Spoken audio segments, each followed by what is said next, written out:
Assalamualaikum warahmatullahi wabarakatuh. Kembali lagi dengan saya Mita Amelia Sari dengan NIM 230204602038 dari program studi D4 Teknik Elektro kelas 03. Pada video kali ini saya akan menjelaskan sebuah studi kasus mengenai faktor daya. Nah, ini merupakan salah satu tugas kedua dari Ibu Fitrianti Dwi Lestari STMT. Ini merupakan tugas mata kuliah Teknik Optimasi Sistem Ketenaga Listrikan. Langsung saja untuk studi kasusnya itu, ada sebuah kawasan industri membutuhkan daya aktif sebesar 100 MW. Nah, di mana energi listrik yang disuplai melalui sistem 3 fasa dengan tegangan 150 kV. Nah, kemudian bandingkan dua kondisi faktor daya berikut. Yang pertama ada kondisi A atau faktor dayanya masih buruk dengan faktor daya atau KOSPI sebesar 0,75. Sedangkan pada kondisi B atau faktor daya baik setelah dilakukan optimasi atau setelah dilakukan perbaikan dengan KOSPI sebesar 0,95.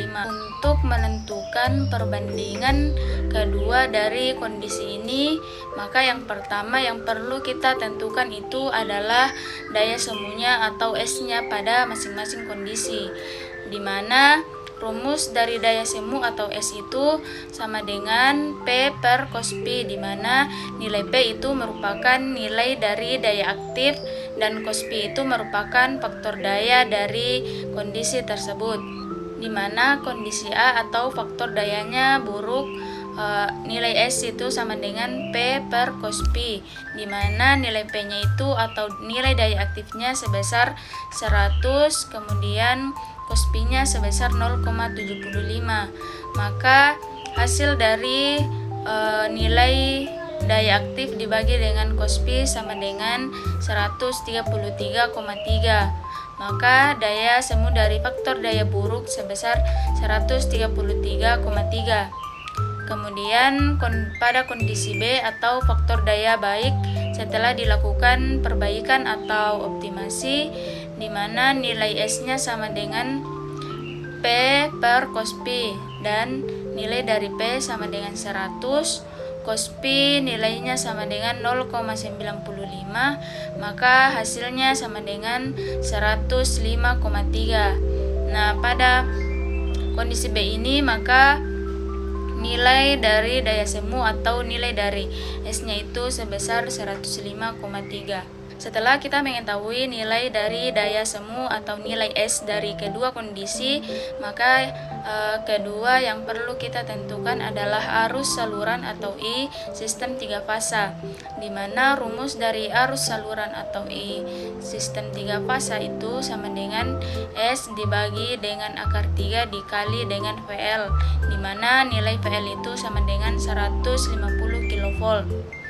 Nah, baik, langsung saja untuk kondisi yang pertama, kondisi A atau faktor daya buruk, I sama dengan S per akar 3 dikali VL, di mana nilai S-nya sama dengan 133,3 dibagi dengan akar 3 dikali VL-nya sebesar 150 kV, maka hasilnya sama dengan 0,513 kA atau sama dengan 513 ampere. Kemudian untuk kondisi B, faktor daya baik hasil setelah dilakukan perbaikan atau optimasi, nilai I sama dengan S per akar 3 dikali VL sama dengan S sama dengan 105,3 dibagi dengan akar 3 dikali VL-nya sama dengan 150. Maka hasilnya sama dengan 0,405 kA atau sama dengan 405 ampere. Kemudian yang ketiga itu kita menentukan daya reaktif atau Q pada masing-masing kondisi, di mana rumus dari daya reaktif itu sama dengan akar S kuadrat dikurang dengan P kuadrat. Nah, pada kondisi A atau faktor daya buruk, Q sama dengan akar nilai dari S 133,3 pangkat 2 dikurang nilai dari P sama dengan 100 pangkat 2 sama dengan akar 17.768,89 dikurang 10.000, maka hasilnya sama dengan akar 7.768,89 sama dengan akar dari 7.768,89 itu sama dengan 88,18. Nah, itu merupakan daya reaktif dari kondisi A atau faktor daya buruk. Kemudian untuk kondisi B atau faktor daya baik, hasil setelah perbaikan atau optimasi sama dengan Q sama dengan akar 105,3 pangkat 2 dikurang 100 pangkat 2 sama dengan akar 11.088,09 dikurang 10.000. Hasilnya sama dengan akar 1008.009. Akar dari 1008,09 itu sama dengan 33. Itulah tadi ketiga nilai dari daya semu, arus saluran, dan daya reaktif. Selanjutnya analisis perbandingan dari kedua kondisi tadi. Yang pertama itu bagaimana perubahan faktor daya dapat memengaruhi arus. Nah, berdasarkan studi kasus tadi, jadi terjadi adanya peningkatan faktor daya pada kondisi A ke kondisi B yang menyebabkan arus saluran menurun secara signifikan, di mana arus turun dari 513 ampere ke 405 ampere.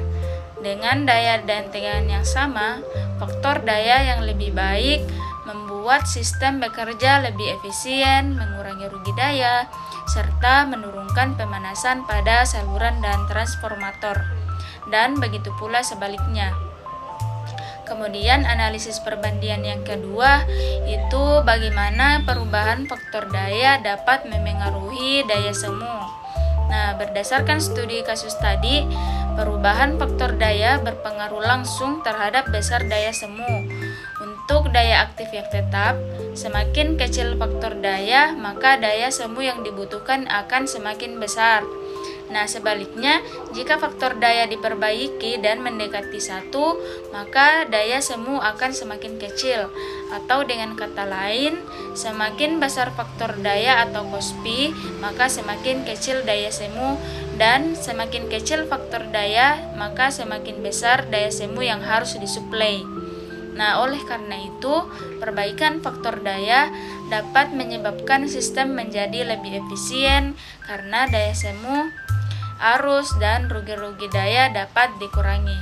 Kemudian, analisis perbandingan kondisi yang ketiga itu bagaimana perubahan faktor daya dapat memengaruhi daya reaktif. Nah, berdasarkan studi kasus tadi, perubahan faktor daya sangat memengaruhi daya reaktif, di mana semakin baik faktor daya, maka daya reaktifnya yang terjadi semakin kecil. Sebaliknya, faktor daya yang buruk menyebabkan daya reaktif menjadi besar, sehingga dapat menurunkan efisiensi sistem tenaga listrik. Mungkin seperti itu untuk analisis perbandingan dari kedua kondisi. Kemudian ada pertanyaan, mengapa penurunan kecil faktor daya berdampak besar pada sistem dan apa konsekuensinya? Nah, jadi intinya penurunan kecil faktor daya bisa menyebabkan lonjakan arus yang besar, terutama pada sistem dengan daya besar. Walaupun faktor daya cuma turun sedikit, arus yang mengalir harus naik supaya daya aktif yang sama tetap terpenuhi. Masalahnya, rugi daya itu sebanding dengan kuadrat arus atau I kuadrat. Jadi, ketika arus naik sekitar 12%, maka rugi daya bisa melonjak sampai 25-30%, sehingga konsekuensinya pada kabel jadi lebih panas, rugi daya membesar, trafo dan saluran kerja lebih berat, dan efisiensi sistem juga akan sangat turun. Nah, efek ini makin terasa di sistem daya besar atau megawatt dan sistem 3 fasa, karena kenaikan arus terjadi di setiap fasa. Itulah sebabnya faktor daya disebut sangat sensitif, di mana penurunan sedikit saja bisa membuat sistem langsung tertekan. Itulah tadi penjelasan singkat dari studi kasus yang mengenai tentang faktor daya, Kurang dan lebihnya mohon dimaafkan. Wassalamualaikum warahmatullahi wabarakatuh.